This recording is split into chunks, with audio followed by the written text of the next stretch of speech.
Oi, eu sou a MC Tá e você está ouvindo Por Trás do Disco no podcast Vamos Falar Sobre Música.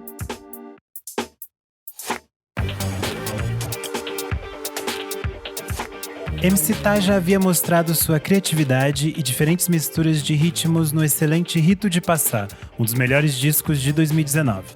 Agora, em Meu Santo é Forte, a cantora e compositora paulistana resgata canções de caráter afro-religioso do repertório de Alcione, indo desde composições dos anos 70 até o início dos anos 2000. Com direção musical da própria artista, em conjunto com Mahal Pita, o EP de 5 faixas mistura estéticas e sonoridades de um jeito original, atual e genuíno por meio do funk, tambores e pontos cantados. Em mais uma edição do Por Trás do Disco, eu, Renan Guerra e Kleber Fak recebemos a cantora para desvendar os segredos e histórias envolvendo o trabalho. É um prazer receber você aqui, tá? Pra gente poder conversar sobre esse trabalho. A gente ficou muito encantado. A gente adora esse trabalho desde antes do Rito de Passar, Verdade. né? Desde do início. E é muito interessante poder trocar nesses momentos e saber mais sobre esse processo mesmo de produção. E eu acho que como é um disco que você resgata algumas canções do repertório da Alcione, é importante pra gente começar a entender qual é a sua relação com a Alcione e como foi o seu primeiro contato com esse repertório de canções mais afro-religiosas da Alcione. Primeiro, muito obrigada pelo convite, pelo espaço para falar desse novo trabalho. Assim, né, eu acho que a Alcione faz parte da vida da maior parte dos brasileiros, assim, né? Mesmo que indiretamente ela sempre esteve ali no imaginário. Eu fui criada na cidade de Tiradentes, que é um bairro da periferia em São Paulo, extremo leste de São Paulo. Então, a Alcione sempre foi uma figura que fez parte, né? Dentro das cantoras e cantores que permeavam as músicas daquele universo que eu vivia. Mas foi só dentro do terreiro que eu consegui ter contato com essa obra afro-religiosa dela, né? Especialmente a música São Jorge, é uma música que a gente canta no terreiro, cantava nas giras de Ogum e nas giras que a gente também homenageia São Jorge, né, por conta do sincretismo. E aí um dia eu quis escutar essa música fora do terreiro e pesquisei no YouTube, né, porque eu achei que era ponto, esses pontos de terreiro. Geralmente a gente canta na gira e depois procura alguma versão no YouTube, aí sempre tem alguém tocando com atabaque e voz. Só que pra minha surpresa, apareceu a capa de um disco da Alcione, que ela tá toda de amarelo, com os tecidos vermelhos, cabelão. E pra mim foi uma surpresa, assim, porque até então eu não... Claro que a gente sabe que as cantoras negras, principalmente, né, da década de 60, 70, todas elas, assim, acho que nem precisa entrar nessa questão racial, né? Se a gente pega, sei lá, Maria Bethânia, Gal Costa, todas essas cantoras, todos esses cantores, vai ter alguma música ali que vai falar de algum orixá, que vai entrar nesse universo afro-religioso. Mas naquele momento que eu vi Alcione interpretando São Jorge, tendo essa música gravada dentro de um disco, pra mim foi uma surpresa, porque até então eu não tinha associado ela a esse universo, nunca tinha associado. E aí guardei essa informação. Depois fui conhecendo outras músicas e, enfim, chegou perto do lançamento de Rito de Passar, eu lancei o álbum Rito de Passar. E aí aconteceu uma coisa engraçada, que as pessoas, principalmente no Twitter, começaram a fazer uns tweets brincando, assim, comparando, pegando as fotos da Alcione mais nova e pegando umas fotos de Rito de Passar, né, que eu usava o cabelão armado e tal. E aí eu comecei a achar uma coincidência muito, muito maluca, porque nesse momento eu lembro que eu também tava no período do show do Rito de Passar, né? E a música São Jorge nunca saiu da minha cabeça, porque é uma música que eu gosto.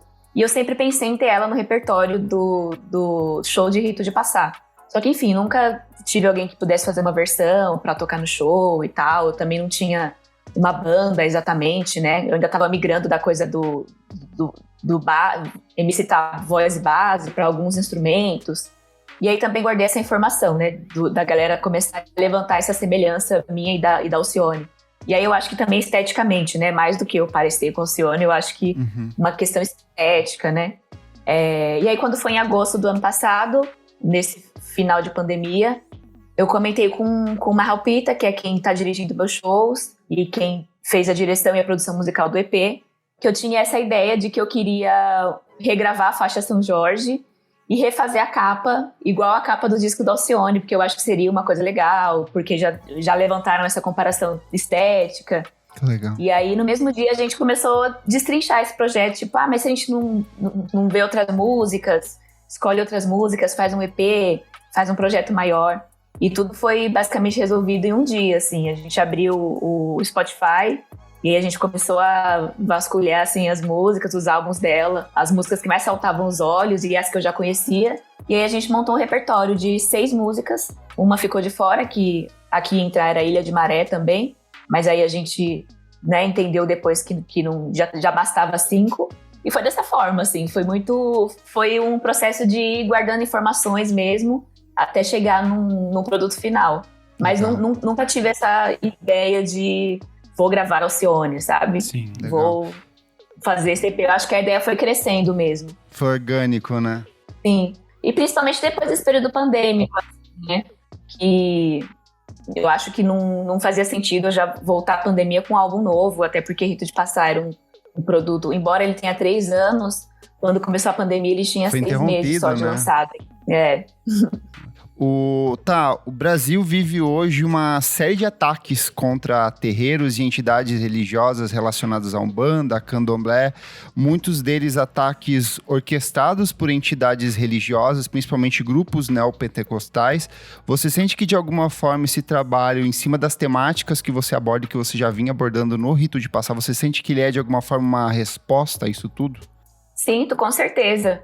Eu acho muito curioso, por exemplo, que eu sempre volto em Rito de Passar porque acho que foi onde começou, assim.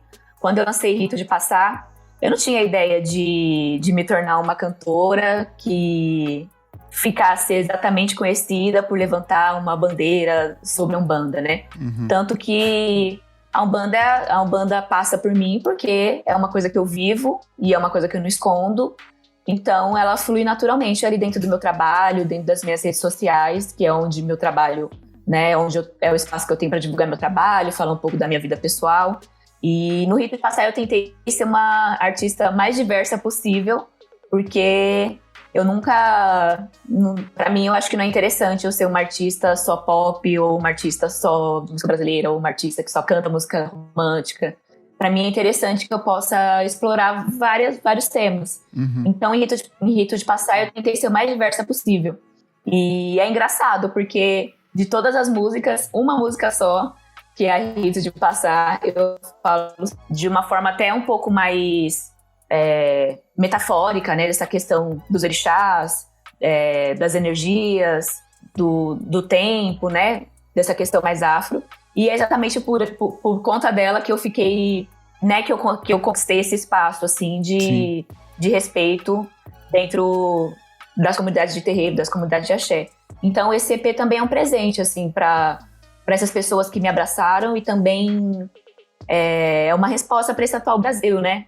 Uma invenção de realidade também, né?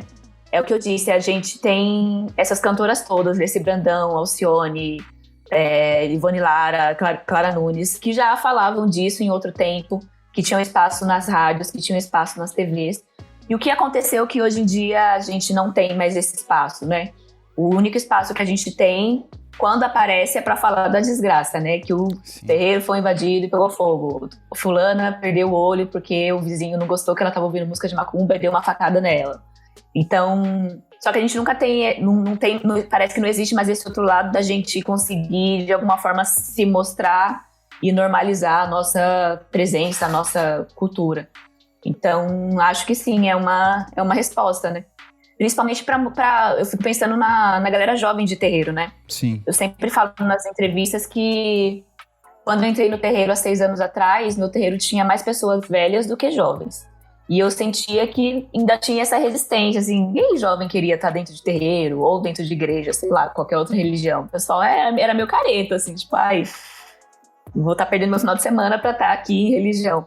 E hoje em dia, meu terreiro tem quase 100 filhos e, assim, meu terreiro não, né, o terreiro que eu frequento, Sim. tem quase 100 filhos de santo e, assim, eu arrisco dizer que 80 dos filhos é a galera LGBTQIA+, galera de, tipo, sei lá, 17 a 28 anos, sabe? É uma galera muito, muito jovem. Então, eu também entendo essa força da juventude voltando para os terreiros, tomando esses espaços para poder falar sobre, sabe? Para poder, de alguma forma, lidar de outro jeito, que não é o jeito que os mais velhos lidam com a Umbanda, ou com o Candomblé, ou com qualquer outra religião afro-indígena. e para poder falar sobre. Eu acho que eu sou uma dessas pessoas, assim. Tipo, quando a gente pensa em música de terreiro, a gente não tem uma música pop, jovem, que a pessoa possa escutar, sei lá, na festinha do terreiro, sabe? Fazer uma baladinha em casa e botar pros amigos ouvir.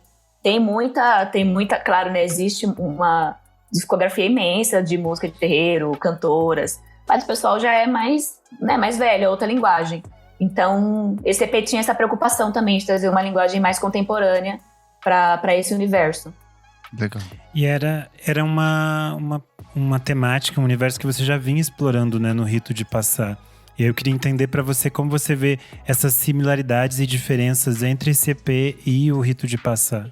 Eu acho que, para mim, o Rito de Passar é a base, assim, né? Quando a gente começou a entender, tá, então a gente vai regravar 5 músicas da Alcione, vai girar em volta disso, mas o que vão ser essas músicas, né? E aí eu automaticamente falei pro Marral que essas músicas nada mais é que um zoom na faixa Rito de Passar. Porque na faixa Rito de Passar, eu e o Tid, a gente já tinha iniciado uma pesquisa que era justamente essa de trazer esse religar aí, essa semelhança do funk com a música de terreiro, né? Porque eu comecei a cantar funk, eu tinha 15 anos. E depois eu me afastei, enfim, fui morar no centro de São Paulo. E aí vim com esse trabalho com uma outra linguagem, já mesclando o funk com outras referências musicais brasileiras. Mas quando eu começo a frequentar o terreiro, foi louco, porque eu cheguei no terreiro e eu ouvi o atabaque tocar e eu falava, gente, isso daí é funk. Só que parecia que só eu tava percebendo isso. E eu ficava, será que é desrespeitoso, né? Eu falar que isso parece um funk aqui dentro? E eu comecei a entender, aí eu fui estudar, né? Tipo, entender melhor essa coisa dos toques. E aí também caiu uma ficha na minha cabeça, né? Porque pra gente, eu não sei exatamente como o funk tá hoje em dia, né, pensando nesse raciocínio, mas pelo menos na minha época eu lembro que a gente tinha uma vontade muito forte de desassociar o funk da macumba, por exemplo. Eu lembro que a gente tinha o YouTube para divulgar as músicas quando eu comecei a cantar, e o pessoal fazia uns vídeos assim do pessoal incorporado no terreiro. Eu nem sabia o que era, né, porque eu não conhecia o terreiro ainda. O pessoal fazia uns vídeos, tipo, tocando um funk, o pessoal todo incorporado, todo não sei o que nas gírias, e a gente, assim, não, pelo amor de Deus, não é a mesma coisa, né? Querendo dizer que o funk era tão demoníaco quanto a macumba. Sim. E tem até um funk que eu gosto de usar de exemplo, que fala, isso aqui não é macumba, não se assusta, é só mexer o bumbum, né? Sim. Então, quando eu também não entendi essa semelhança, né? Porque a gente vem dessa criação cristã de que tudo que não é Jesus Cristo no altar não serve, né? Então, quando eu entro dentro do terreiro e eu ouço atabaque, eu identifico como funk também.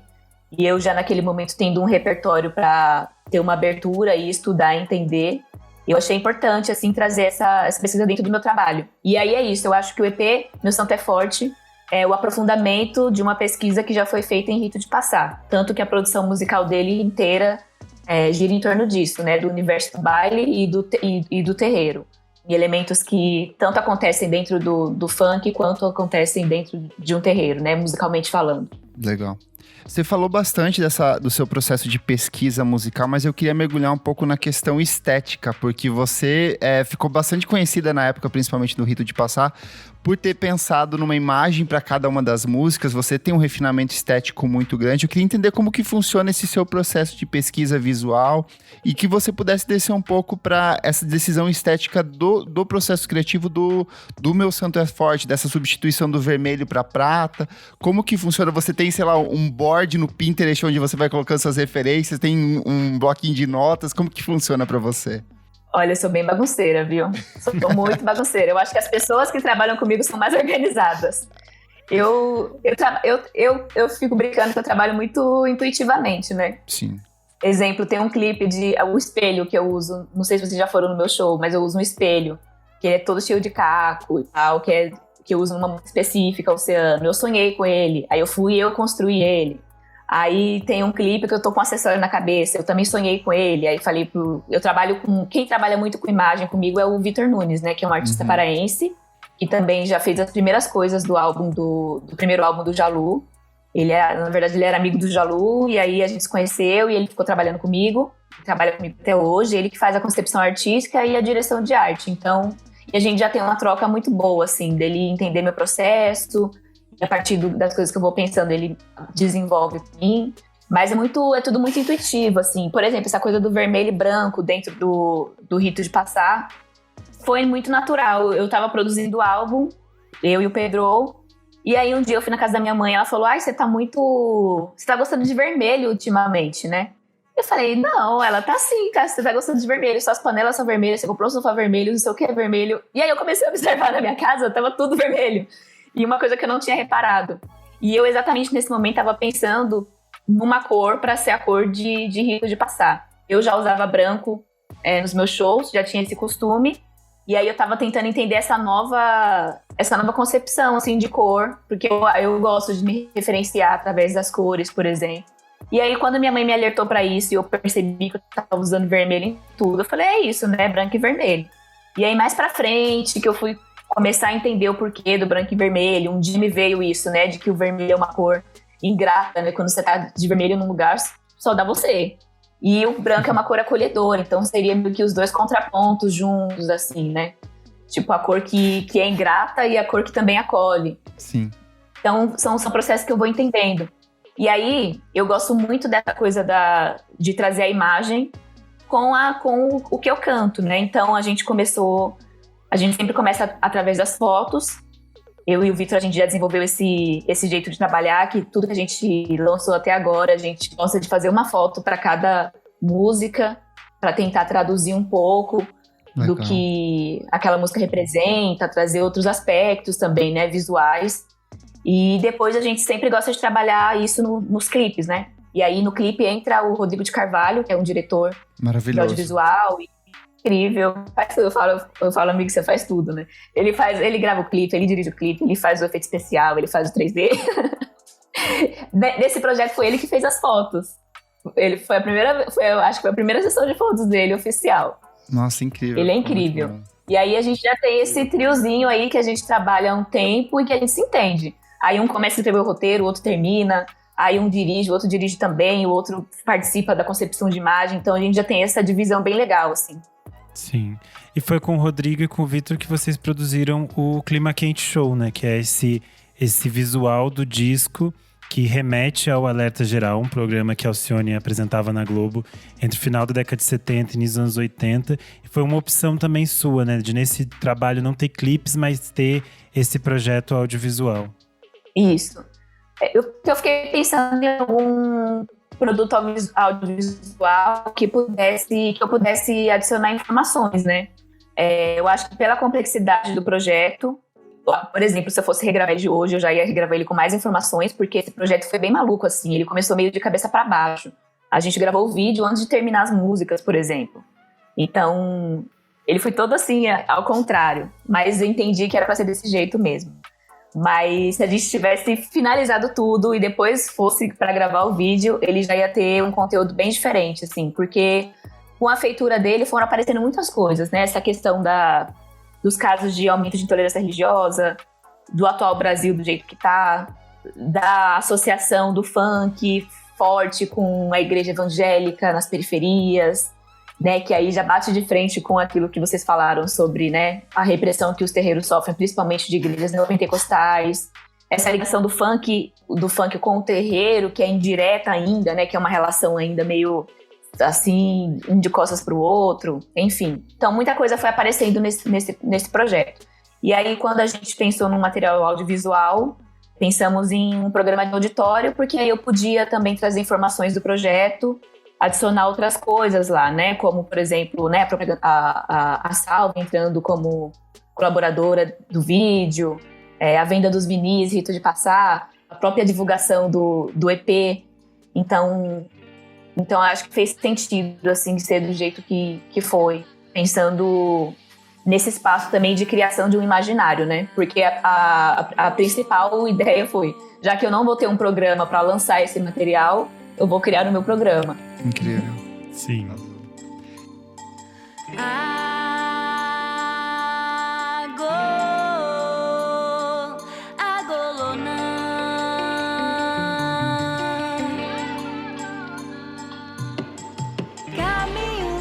Eu acho que a gente pode já ir pra falar um pouco das faixas, daí a gente vai falando também sobre o processo delas, né? O álbum abre com Agolonã, que é uma faixa gravada pela Alcione no seu segundo álbum, A Morte de um Poeta. E eu queria entender como foi chegar nessa faixa e escolher ela para abrir o álbum, né? Essa era uma das músicas que a gente não conhecia, mas que o nome dela saltou, assim, na hora que a gente estava fazendo a pesquisa do repertório. E eu que componho todas as minhas músicas, né? As letras e as melodias. Então eu sempre sou pega principalmente pela letra e pela melodia das músicas. E a Golonã, pra mim, fez muito sentido, assim. Pra mim, saindo desse período pandêmico, né? Que ela já começa, caminhos não estão claros, o tempo parou. Então, ela, assim, de cara a gente pensou pra abrir o álbum, pela mensagem dela. E por ela também estar pedindo, né, licença, pedindo o caminho, pedindo essa abertura. É uma música que eu já acho ela lindíssima na versão original. Os coros, os atabaques. E que pra nossa versão, a gente pensou numa versão mais espacial, mais onírica também. Né, como se fosse um sonho, como se a pessoa estivesse de fato entrando num outro espaço. Pensando na importância da pessoa também limpar a cabeça para adentrar as outras faixas, assim, né? Você já falou um pouco sobre São Jorge, né? Que ela é uma composição do Claudinho Azeredo com o Paulo César Pinheiro. Ela foi originalmente gravada pela Alcione no álbum Emoções Reais, de 1990. E aí ela tem um fato curioso, que ela tem um fechamento diferente. Você coloca uma reza de proteção ali nesse fechamento. Queria que você contasse um pouco mais sobre essa canção, que foi o ponto de partida para esse trabalho, né? Essa era a música, São Jorge é a música que eu tinha medo de estragar, porque eu tenho apego emocional com ela, né? Porque foi difícil, é difícil porque todas as músicas são muito boas, assim. Só que realmente a gente também não teve a intenção de fazer a música melhor, né? Ou de, vamos deixar a música mais atual. Realmente foi de fazer um encontro e que ficasse um meio termo, assim, pensando no tempo que ela existe e no tempo que eu vivo. São Jorge, ela é a faixa mais épica, assim, foi a que a gente pensou em ser mais teatral, né, de ser uma coisa que tem as subidas, as descidas, as nuances, que tem um momento que vem a voz e um momento que vem os coros também. Então a gente pensou ela numa música épica, né, uma música de fato de um guerreiro, né. E aí ela tem também as influências. Ela é um pouco mais extensa também, ela tem várias passagens diferentes, tem cenas e acontecimentos ali durante a construção da letra, né? Exatamente, é como se a pessoa estivesse num grande campo de guerra mesmo assim, e as coisas fossem acontecendo, aí um momento ela tá mais calma, e depois parece que ela fica mais tensionada. A gente pensou nela pra ser dessa forma mesmo, e a produção musical dela traz o funk e também o maculelê. Tem o refrão que tem as espadas, né, que é referência a maculelê, e também que é muito louco, você assiste um vídeo de maculelê, é a mesma coisa de Ogum dançando num terreiro, sabe, num barracão. E aí, pra fechar com chave de ouro, tem a Surie de Quintê declamando um texto, uma oração aí pra Ori. Eu tava andando pelo centro hoje e fiquei com ela na cabeça, assim, então, atravessando o minhocão, eu falei, proteja, proteja, proteja. Limpa tudo. Limpa tudo. Tanto nessa faixa de São Jorge, quanto nessa que a gente vai falar agora, Fígade, né? Tem a participação da comunidade Jongo Dito Ribeiro. Eu acho que eu queria saber um pouco também sobre a sua relação com eles, como foi ter a presença deles participando desse processo, que eles vão aparecer ainda na faixa final. E acho importante a gente falar que Figa de Guiné é uma faixa que a Alcione gravou lá em 1972, foi uma das primeiras faixas que ela gravou, e depois voltaria no disco de 78, Sabiá Marrom. Então é uma faixa bem importante na carreira dela, e eu acho bonito que ela reapareça aqui. Figa de Guiné, eu achei que a gente não ia conseguir liberação para regravar, porque realmente, assim, ela é uma faixa que é muito importante na construção da Alcione, e arrisco dizer que eu acho que ela é a mais conhecida, assim, né, dentro desse, quando a gente fala desse repertório. Eu achei que a gente ia ter alguma implicação, mas deu tudo certo. Como que foi esse processo de acesso às letras? Teve algum contato prévio com a própria Alcione, com alguém de alguma forma desse estilo? Não. Então, como ela não é a compositora das músicas, não é exatamente ela que libera, né? Sim. Aí, sim. Mas você pediu, sei lá, alguma autorização, alguma bênção dela nesse sentido? A gente tentou contato com ela. A gente, antes de terminar o projeto, a gente foi atrás. A Let's, minha manager, foi atrás dela. Num show lá no Cine Joia. Levou tudo, assim. Pegou contato.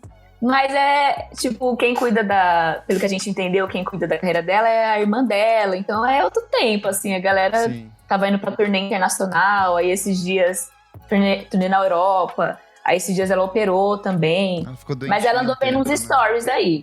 Ela não se manifestou, mas ela andou vendo uns stories aí e ela tava ciente, sim. Ela tava ciente. Porque é delicado, né? Você falar da pessoa e aí você nem sabe se a pessoa quer que fale. Mas também depois eu me desapeguei porque eu acho que o projeto não ficou exatamente só sobre ela, né? Sim. Tipo, bem mais amplo, né? Não ficou, né, uma homenagem ao Alcione. Tipo, tem a parte que reverencia ela, claro. Ela é a figura central. Mas não é só sobre ela exatamente, né? E Figa de Guiné foi isso. A gente achou... Eu achei que não ia conseguir a liberação, mas a gente conseguiu muito tranquilamente a liberação das músicas, de todas elas. E Figa de Guiné eu acho que é a primeira música que né, dentro do EP que vem pra trazer um swing aí, uma energia de celebração, de dança, assim. Aí tem, nela a gente amarrou, pensou no Afrobeat, junto com funk, enfim, cavaco, elementos do samba. Perfeito. Sim. E aí a gente chega em Afrequetê, que ela foi originalmente gravada pela Alcione no álbum Nosso Nome Resistência, de 1987. Também uma criação do Edil Pacheco e do Paulo César Pinheiro.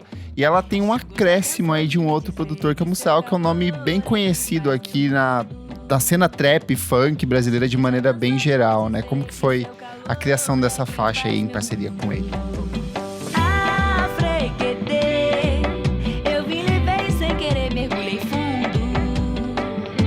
Xango já cansou de me dizer que seu calor... O Musão já trabalhou comigo em Rito de Passar, na faixa Avisa Lá. E eu gosto de trazer ele pros processos, porque ele é um DJ legitimamente do funk, né? Ele veio da Baixada Santista, né? Veio da cena do funk. Hoje ele tem o trabalho com outras frentes, mas ele entende, assim, quando eu sento pra ele e falo das maluquices que eu quero fazer, ele super entende, fala, é isso, tem que abrir a cabeça, que não sei o quê. Então eu gosto sempre de trazer ele pro processo, porque, enfim, acho que duas cabeças pensando esse raciocínio, quanto mais cabeça estiver pensando desse jeito que eu penso, acho que é importante. E aí ele fez essa faixa junto com o Marral também, trouxe essa tabacada acelerada. A Frequetê tem essa vibe de festa na rua, né? Por isso que começa Muito. Com sino, uma conversaiada. Ela é bem enérgica, aí, assim, ela vai crescendo bastante ali durante a audição. É como se fosse um carro de som passando, assim, como se tivesse uma grande festa na rua mesmo. Ela fecha com fogos, né, de artifício. Ela fecha com fogos. É isso, é uma festa de largo, uma festa na rua. E, ao mesmo tempo, uma música que Xangô dance, né? Eu lembro que quando o Musão retornou pra gente com o primeiro rascunho, a gente colocou um vídeo de Xangô dançando numa festa de candomblé e ela por cima, assim. E, assim, ela encaixou perfeitamente. A gente falou, é isso, a música tá pronta, vamos só dar os ajustes finais. E vocês tinham falado da comunidade de jongo Dito Ribeiro. Eu conheci elas durante a pandemia. Fui chamada para fazer uma parceria com elas para o Festival de Batuques Paulistas. E saí de lá, assim, com a cabeça explodindo, porque a ideia era juntar a MC Tá com a comunidade de jongo, por conta da música Rito de Passar, que tem influências do jongo. Então a gente fez versão de Comigo Ninguém Pode e Rito de Passar, com elas tocando, com elas cantando junto comigo. E quando eu saí de lá, eu falei, eu tenho que um dia fazer alguma coisa com elas.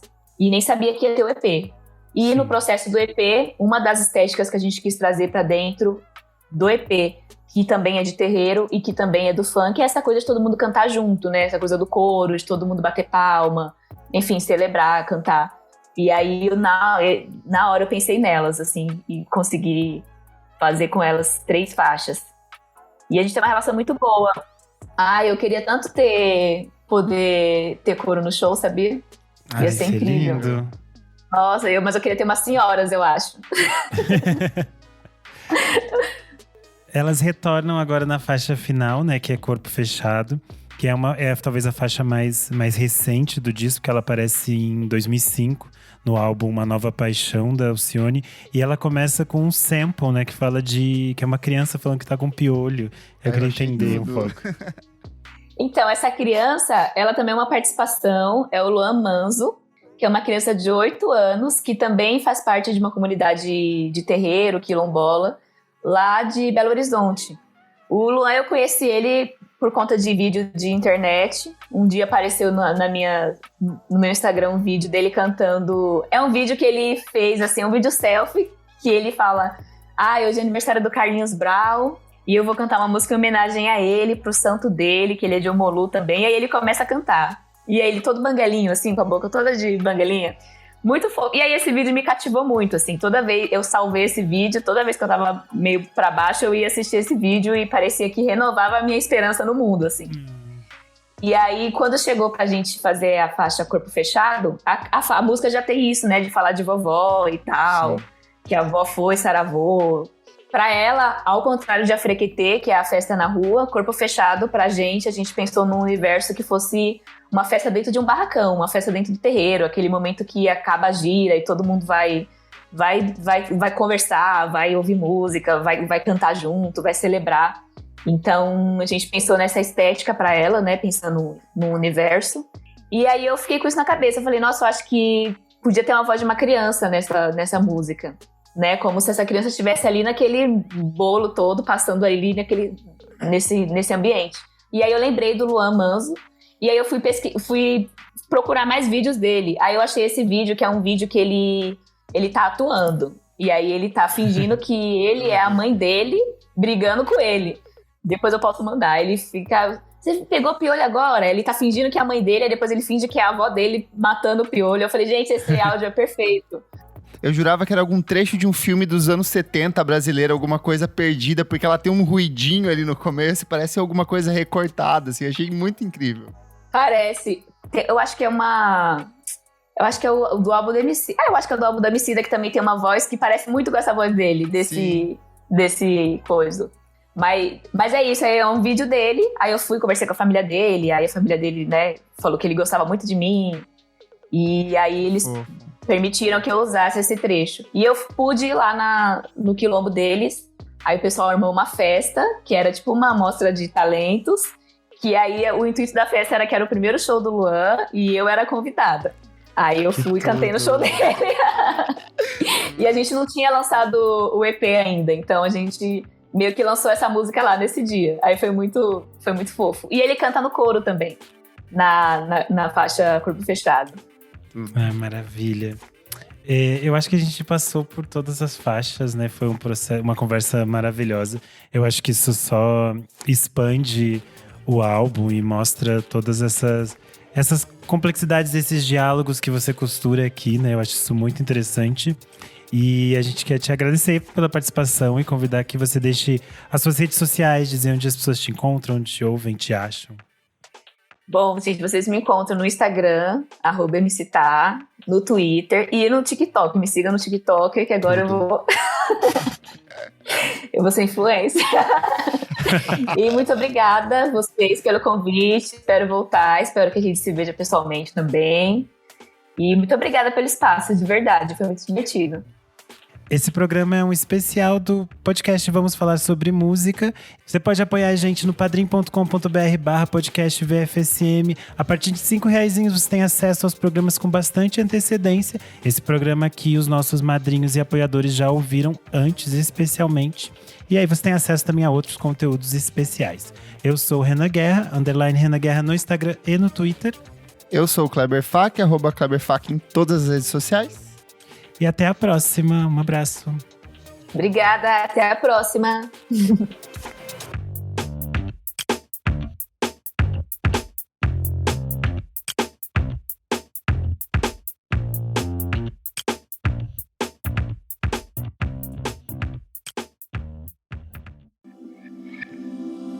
Esse podcast foi editado por Nick Silva.